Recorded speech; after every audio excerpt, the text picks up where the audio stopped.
मकर संक्रांति बीत गई है और सूर्य जो है वह कुंभ राशि में जा चुका है। साथ ही साथ 14 मार्च को यह जाने वाला है मीन राशि में। बुध जो है वह 7 मार्च को चला जाएगा मीन राशि में, नीच का हो जाएगा और 26 मार्च को यह मेष राशि में जाने वाला है। शुक्र जो है वह कुंभ राशि में जाएगा। तो इस प्रकार से सभी ग्रहों के जो गोचर है वह कहीं ना कहीं कुछ परिवर्तन लेके आने वाले हैं मार्च 2024 में। तो मकर राशि वाले जातकों के लिए किस प्रकार से रहने वाला है मार्च 2024? क्या आपकी पदोन्नति होने वाली है? फाइनेंशियल इंक्रीमेंट्स लिखे हैं? आपको कहीं कठिनाई फेस करनी पड़ रही है या आपकी सुखानुभूति में कमी हो रही है या आपकी लग्जरीज में कमी हो रही है? जानने के लिए देखते रहिए यह वीडियो अंत तक। मैं हूं ज्योतिषाचार्य आकाश, आप देख रहे हैं नक्षत्र ज्योतिष।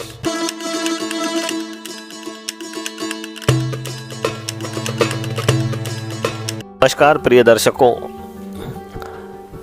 आप सभी को महाशिवरात्रि पर्व की बहुत बहुत शुभकामनाएं।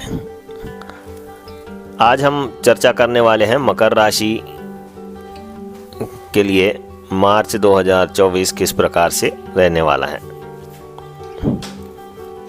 सर्वप्रथम तो गणेश जी की वंदना, क्योंकि उनके बगैर ज्योतिष शास्त्र किसी को आ नहीं सकता। तो ओम गंग गणपतिये नमः। जी हाँ, अब ग्रह स्थिति की बात करते हैं। पहले आपको बता दूं कि अगर आपकी मकर राशि है तो चंद्रमा 10 नंबर की राशि में होगा, यह ध्यान रखना है आपको, ठीक है।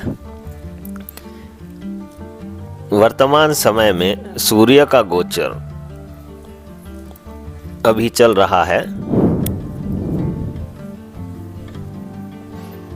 कुंभ राशि में।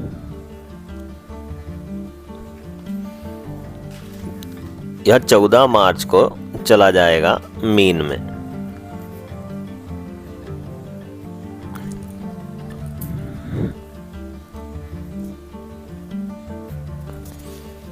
चौदह मार्च को यह जाएगा मीन में, ठीक है। बुध 7 मार्च को जाने वाला है मीन राशि में, नीच का हो जाएगा। और 26 मार्च को यह जाने वाला है मेष में, फटाफट निकल जाएगा इसी महीने। शुक्र 7 मार्च को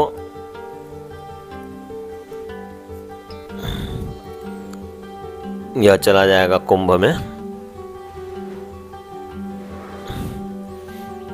मंगल 15 मार्च को चला जाएगा कुंभ में। तो इस प्रकार से परिवर्तन होने वाले हैं। बहुत सारे परिवर्तन लिखे हुए हैं मार्च के महीने में, और इनका इम्पैक्ट आपके ऊपर किस प्रकार से पड़ने वाला है वही जानकारी आज मैं आपको देने वाला हूँ। एक बात का ध्यान रखिए, यह हर एक इंडिविजुअल पे एक्यूरेट नहीं होता है। अगर हर एक इंसान पे एक्यूरेट होने लग जाए तो क्या बात होगी, ऐसा संभव नहीं है। आपके अपनी कौन सी दशा चल रही है, आपकी अपनी कौन सी अंतर्दशा चल रही है, आपकी कुंडली में मकर लग्न, मकर राशि, ठीक है, या फिर अन्य और कॉम्बिनेशन भी हो सकते हैं। जैसे हो सकता है मेष लग्न। अब लग्न अलग होती है, राशि अलग होती है, और मकर राशि, ठीक है। तो हर एक इंडिविजुअल के ऊपर ग्रह नक्षत्र अलग तरीके से काम करते हैं। तो यह जो प्रेडिक्शंस होते हैं यह बहुत जनरल प्रेडिक्शंस होते हैं। अब बात करते हैं कि गोचर की स्थिति क्या है। तो आप देखिए, यहाँ चंद्रमा है, मकर राशि में रख दिया है, तो इसको हम 1 ले लेंगे, 1, फिर यह 2 हो जाएगा, ये हो जाएगा 3, 4, 5, 6, 7, 8, 9, 10, 11 और 12। तो चंद्र कुंडली से भी आप देख सकते हैं। और चंद्र कुंडली पे अभी का जो वर्तमान गोचर है उसको आप डाल देंगे तो आपको समझ में आ जाएगा। परंतु आपकी चंद्र कुंडली में तो आपके जो बर्थ चार्ट है उसका भी गोचर दिया रहेगा। फिर भी अभी बात कर लेते हैं सर्वप्रथम सूर्य की। सूर्य आप देखें गोचर कर रहा है इधर, 14 मार्च को आ जाएगा मीन में। तो ये देखिए यहाँ 2 और इधर 3, और लॉर्डशिप इसकी कहाँ की है, देखो अष्टम की लॉर्डशिप है। पर अपन देखेंगे गोचर को ही देखेंगे तो फिलहाल गोचर में यह द्वितीय में है, और 14 मार्च के बाद 14 मार्च के बाद यह हो जाएगा 3 में। मंगल की बात करें, क्योंकि मंगल का भी परिवर्तन है ही। मंगल फिलहाल देखिए इधर ही है, ये देखिए तो एक में है, और 14 मार्च के बाद यह हो जाएगा, माफ करना 14 मार्च के बाद नहीं, 15 मार्च के बाद यह हो जाएगा द्वितीय में। बुध की बात करते हैं। बुध का गोचर वर्तमान समय में, हालांकि ये कुंडली या वीडियो अपलोड होने तक के तो बदल भी जाएगा गोचर, पर ठीक है देखते हैं। यह बुध अभी फिलहाल 2 में है, 7 मार्च के बाद यह चला जाएगा मीन में इधर, तो ये हो गया 3। फिर इसके बाद 26 मार्च को चला जाएगा मेष में, यहाँ जाएगा मेष में, तो ये हो जाएगा 4। अब शुक्र की बात कर लेते हैं। शुक्र का गोचर वर्तमान समय में ये देखिए इधर है, यानी कि लग्न में है, और 7 मार्च के बाद यह चला जाएगा कुंभ में जाएगा, तो यह हो जाएगा द्वितीय।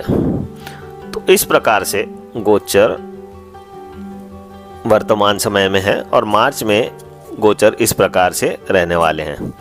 आगे हम जानेंगे सूर्य, मंगल, बुध और शुक्र किस प्रकार से फल देने वाले हैं। ठीक है, अब आप देखिए सूर्य की डिग्रीज आप देखें, आपको समझाने का काम कर रहा हूं तो आपको हर एक पॉइंट समझा रहा हूं। यह वर्तमान स्थिति है 1 मार्च 2024 की।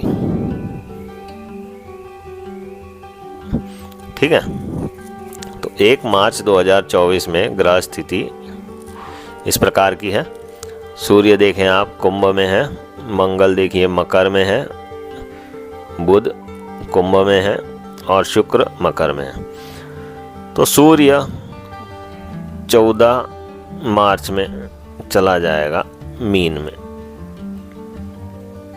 मंगल मकर में है, ये चला जाएगा कुंभ में 15 मार्च को। बुध कुंभ से मीन में, और मीन से ये चला जाएगा मेष में। शुक्र मकर में है, फिर कुंभ में चला जाएगा। ठीक है, तो आगे हम बात करते हैं कि इन सब ग्रहों के किस प्रकार से फल प्राप्त होने वाले हैं। अब बात करते हैं कि सूर्य के किस प्रकार के परिणाम प्राप्त होने वाले हैं मार्च 2024 में। सूर्य देखिए लॉर्डशिप कहाँ की आ गई है, 8 की, और प्लेसमेंट कहाँ है, यह है 2nd में। ठीक है, तो इससे क्या होगा, अब इसके फल किस प्रकार से होते हैं। अचानक से धन प्राप्ति के योग यह बनाता है, अचानक धन प्राप्ति।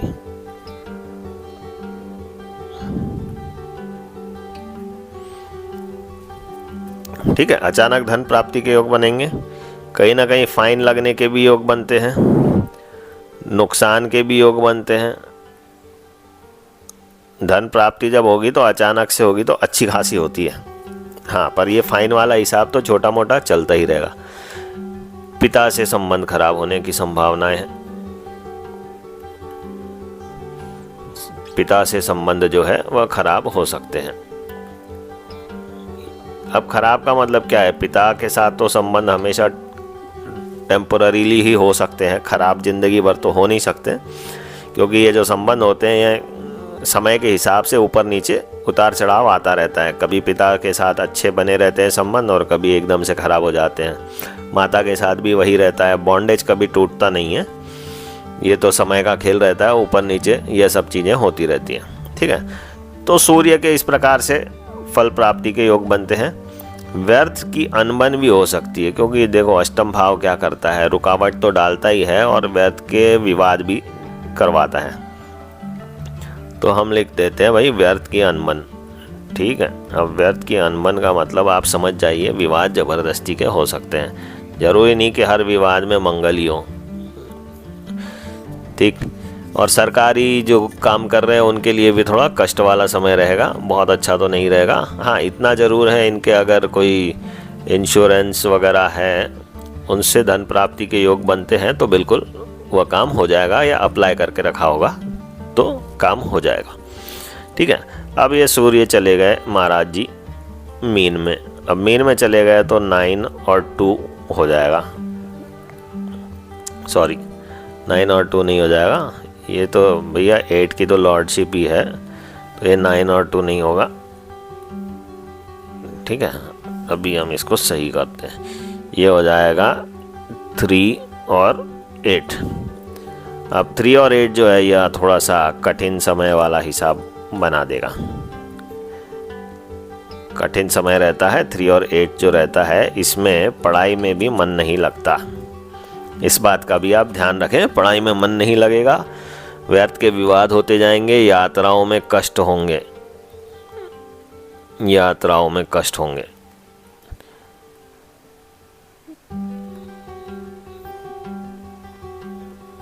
ठीक, तो मीन राशि में जब सूर्य जाएगा तो कहीं ना कहीं कुछ परेशानी, पड़ोसियों से विवाद,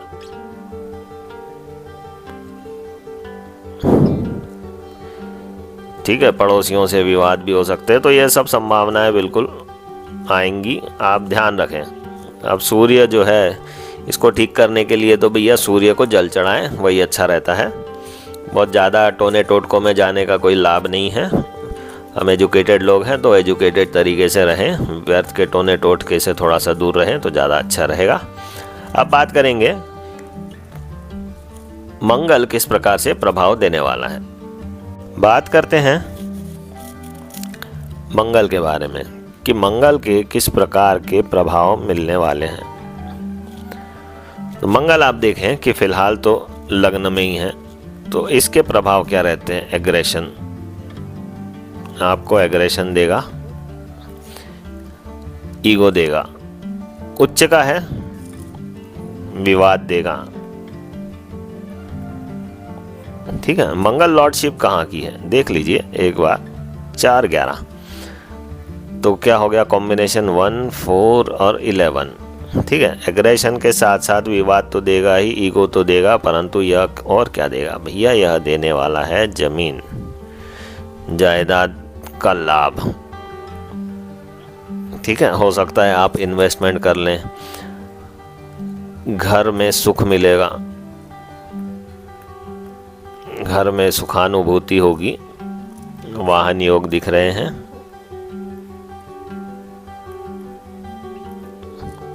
ठीक है, तो ओवरऑल मंगल की स्थिति, क्योंकि आप देख लीजिए 1, 4, 11 का कॉम्बिनेशन अच्छा ही माना जाता है, तो मंगल यहाँ पे कारक हो जाएगा। हालांकि मकर राशि में कारक नहीं रहता है, केंद्राधिपति दोष लग जाते हैं, परंतु शनि का जो है यह मित्र भी नहीं है, इसलिए ज़्यादातर मूंगा नहीं पहनाया जाता है। परंतु अगर यह इसकी महादशा अंतरदशा चल रही है तो 11 मुखी रुद्राक्ष तो बिल्कुल धारण किया ही जा सकता है, उससे फ़ायदा मिलेगा। ठीक है, तो वाहन योग बनाएगा, घर में सुख देगा, विवादों में थोड़ा सा तो रखेगा ही। अगर इनका कॉम्बिनेशन पता है, अगर ये 8 और 12 के साथ कनेक्ट हुआ तो यह सब चीज़ें पलट जाती हैं। इसलिए मैं बता रहा हूँ कि ये जो बातें मैं कह रहा हूँ यह जनरल बातें रहती हैं, हर एक इंडिविजुअल कुंडली में अलग हिसाब रहता है। तो आपको अपनी कुंडली दिखा लेनी चाहिए। अगर आपको कुछ भी चर्चा करनी है अपनी कुंडली के ऊपर तो आप स्वयं अपनी कुंडली दिखाएं, वह ज़्यादा सही रहेगा। क्योंकि अगर मंगल 1 4 11 दिखा रहा है स्टार लेवल पे और अगर सब लेवल पे 8 12 दिखा रहा है तो ये कबाड़ा भी कर सकता है पूरी तरीके से। तो जो चीज़ें अच्छी मिल रही है उसका सब खराब फल भी मिलने की संभावनाएं बनेगी। चलिए अब बात करते हैं, यह तो 1 4 11 कॉम्बिनेशन हो जाएगा। अब मंगल जब कुंभ में जाएगा तो 2 4 11 कॉम्बिनेशन हो जाएगा। ठीक है, तो जमीन से इनकम हो जाएगी। जमीन जायदाद, हालांकि उसका कारक शनि रहता है, या फिर कंस्ट्रक्शन के काम से इनकम, क्योंकि भैया द्वितीय भाव जो है यह इनकम वाला है। 11th आपकी इच्छा पूर्ति का भाव है ना। तो इनकम बढ़ेगी, भाई से लाभ, खासकर बड़े भाई से लाभ होने की संभावनाएं बनती है। भाई से और मित्रों से लाभ। तो मंगल के इस प्रकार से फल प्राप्त होंगे। आगे हम चर्चा करेंगे कि बुध के किस प्रकार से प्रभाव मिलने वाले हैं। मतलब ये ओवरऑल फाइनेंशियल गेन्स के लिए बहुत अच्छा समय है, फाइनेंशियल गेन्स के लिए। ठीक है, अब बात करते हैं बुध के क्या प्रभाव होने वाले हैं। अब बात करते हैं बुध ग्रह का क्या प्रभाव पड़ने वाला है। बुध ग्रह के प्रभाव देखते हैं मार्च 2024 में मकर राशि वाले जातकों के लिए। ठीक है, तो बुध भैया अभी वर्तमान स्थिति देख लेते हैं तो इसके लॉर्डशिप आ जाती है, ये हो जाता है 6वां भाव और यह हो जाता है 9वां भाव, और प्लेसमेंट इसका वर्तमान समय में सेकंड में है। तो कॉम्बिनेशन तो बहुत अच्छा है, 2 6 और 9। तो यह क्या देगा भाई, यह देगा आपको प्रमोशन देगा। प्रमोशन के साथ साथ पिता से लाभ,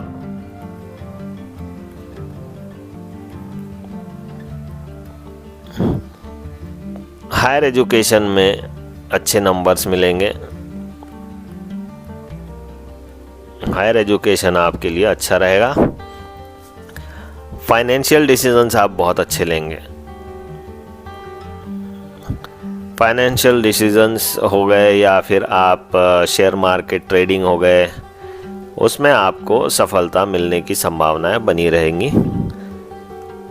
आप अपने वाक्पटुता से हर किसी का दिल जीत लेंगे और कोई भी डिस्कशन वगैरह में आप बहुत अच्छे से आगे बढ़ सकते हैं। आपकी बोलने की क्षमता, आपके लेखन की क्षमता से आपको नेम एंड फेम मिलने की संभावनाएं बनती है। तो इस प्रकार से बुध के बिल्कुल लाभ अच्छे मिलने वाले हैं। ठीक है, अब इसके बाद हम देखते हैं जब बुध चला जाएगा मीन में आ जाएगा यहाँ पे, तो नीच का हो जाएगा। तो कॉम्बिनेशन क्या हो जाएंगे, 3 हो जाएंगे, 6 हो जाएंगे और 9 हो जाएंगे। यह क्या करता है, चेंज इन प्रोफेशन करवाता है, चेंज इन प्रोफेशन। ठीक है, तो किसी न किसी प्रकार से कोई ना कोई बदलाव लेके आने वाला है बुध 14 मार्च के बाद, माफ़ कीजिए 7 मार्च के बाद। तो 7 मार्च से 26 मार्च के बीच में यह रहेगा मीन राशि में, नीच का हो जाएगा। तो जो परिवर्तन रहेंगे वह कहीं ना कहीं एक ड्रॉबैक बोलो या फिर सेटबैक वाला बोलो, वैसा हिसाब हो सकता है। बहुत अच्छा तो नहीं रहेगा, है ना। तो दिक्कत हो सकती है परिवर्तन से, पड़ोसियों के साथ विवाद हो सकते हैं। 3 6 हो गया तो पड़ोसियों से विवाद हो जाएंगे। यात्राएं भी हो सकती है, खासकर से अगर किसी की गुरु महादशा चल रही हो या बुध की महादशा अंतरदशा चल रही हो और उनका जो बुध है वह गुरु के नक्षत्र में स्थित हो नैसर्गिक चार्ट में, तो धार्मिक यात्राएं होंगी। ठीक है, तो इस प्रकार से बुध के फल प्राप्त हो सकते हैं। धार्मिक यात्रा, अब उसके बाद जब देखेंगे कि यह चला जाएगा मेष में, तो मेष का कॉम्बिनेशन इसका क्या रहेगा, तो ये हो जाएगा 4, 6 और 9। तो यह एजुकेशन के लिए अच्छा है, घर के वातावरण के लिए अच्छा है, माता से सुख मिलेगा, घर में हर किसी से सुख मिलेगा, वाहन भी अच्छा होगा मतलब, और रेंटल आप मकान में रहते हैं तो वहाँ पे भी आपको सुखानुभूति होगी। तो ओवरऑल जब बुध चला जाएगा मेष में तो कोई बहुत ज़्यादा कोई निगेटिविटी ज़्यादा है नहीं। 4, 6 का कॉम्बिनेशन है तो थोड़ा ध्यान रखना चाहिए, किराएदार से विवाद की संभावनाएं बन सकती हैं। आगे हम चर्चा करेंगे शुक्र के बारे में। अब बात करते हैं शुक्र की पोजीशन की। तो शुक्र किस प्रकार से फल देने वाला है मकर राशि वाले जातकों के लिए, तो देखते हैं कि शुक्र फिलहाल तो लग्न में है और शुक्र की लॉर्डशिप है 5 और 10। तो 1, 5 और 10 का कॉम्बिनेशन अभी चल रहा है।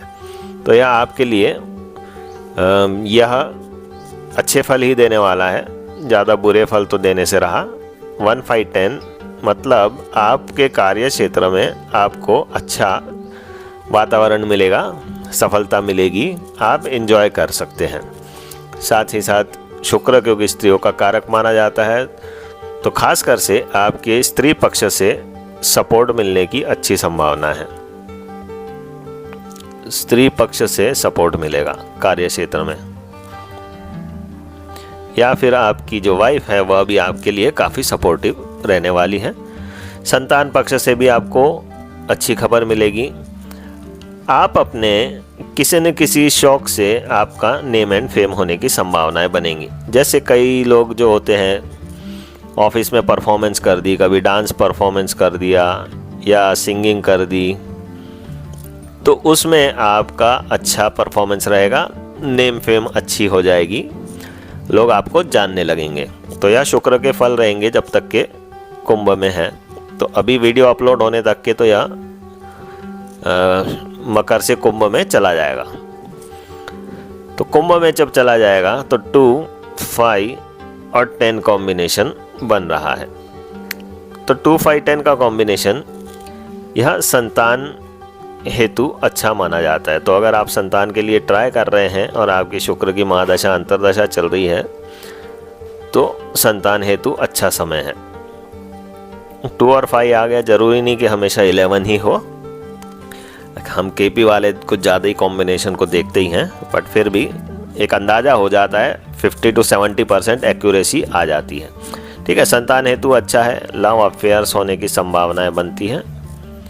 लव अफेयर्स और 10 है तो हो सकता है कार्य क्षेत्र में अफेयर भी हो सकते हैं। ठीक है, तो ओवरऑल शुक्र का भी समय बहुत अच्छा रहने वाला है, आपके लिए एंजॉयबल समय रहेगा। तो यह थी पूरी जानकारी प्रिय दर्शकों। अगर आप मुझसे संपर्क करना चाहते हैं तो मेरा नंबर है 9827374626। यह नंबर है। आपको अगर कोई भी रत्न चाहिए, रुद्राक्ष चाहिए, यंत्र चाहिए, शालिग्राम चाहिए तो भी आप मुझसे संपर्क कर सकते हैं। बाकी आपको अगर अपना इंडिविजुअल चार्ट दिखाना है, इंडिविजुअल चार्ट एनालिसिस करवाना है, तो हालांकि यह पेड सर्विस है, तो आप मुझसे इस नंबर पे व्हाट्सएप करके संपर्क कर सकते हैं। आज के लिए इतना ही प्रिय दर्शकों। ओम नमः शिवाय। आप सभी को महाशिवरात्रि की बहुत बहुत शुभकामनाएं।